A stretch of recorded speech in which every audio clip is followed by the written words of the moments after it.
Faol kun tartibiga ega insonlar ko'pincha aqliy charchoq natijasida xotirasi susayotganligidan shikoyat qilishadi. Istaymizmi yo'qmi, inson miyasi qabul qilingan ma'lumotni to'laligicha o'zida saqlab qola olmaydi. Demakki, har birimiz nimanidir yodimizdan chiqaramiz. Bu me'yoriy holat. Qachonki esimizdan chiqayotgan ma'lumotlar miqdori ko'paysa, darhol mutaxassisga murojaat qilishimiz lozim. Xotira jarayoni diqqatdan boshlanadi. Diqqati o'tkir odamning xotirasi o'tkir bo'ladi. Xotirani turli ko'rinishlari mavjud. Qisqa muddatli xotira, lahzali xotira, uzoq muddatli xotira. Xotira buzilishi bu turli odamlarda, sog'lom odamlarda ham uchrab turadigan bu odatiy hol.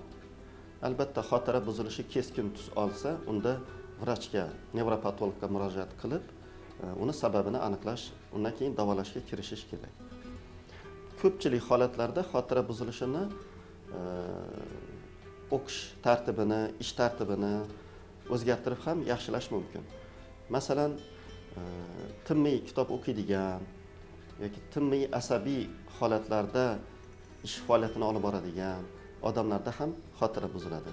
Agar ular aqliy va jismoniy mehnatni orasidagi mutanosiblikni tiklab olsa, sport bilan shug'ullansa yoki qiziqarli adabiyotlar o'qib tursa, o'z faoliyatidagi kasbiy faoliyatini turli-tuman qilib o'zgartirsa, unda albatta xotira buzilishlari kamayib, bu insonning xotirasi yaxshi tomonga o'zgarib borishi. Inson tafakkuri va xotirasi o'rtasida bog'liqlik mavjudmi? Ba'zilar kishining bilimi ortib, dunyoqarashi kengaygani sari uning xotirasi ham mustahkamlanib boradi deb hisoblashadi. Neyropsixologlar tomonidan shu narsa aniqlanganki, har qanday materialni og'zaki o'qisa, og'zaki qabul qilinsa, ya'ni eshitish yo'llari orqali bu xotira 3 kundan keyin o'zlashtirilgan 100% materialni 25%igina esda qoladi. 75% esdan chiqib ketadi. Mana shunga men e'tiborlaringizni jalb qilmoqchi edim. Agarda o'zlashtirilayotgan materialga ham o'qish, ham yozish qo'shilsa, demak u yozib, hali konspekt qilish deb aytamiz. Materialni o'zlashtirsa, 3 kundan keyin bu xotirani 50% esda qoladi. Demak, og'zaki o'zlashtirilgan materialni yoniga yozish orqali o'zlashtirilgan yozish jarayoni qo'shilsa, demak xotira 2 barobarga oshadi. 3-jarayon.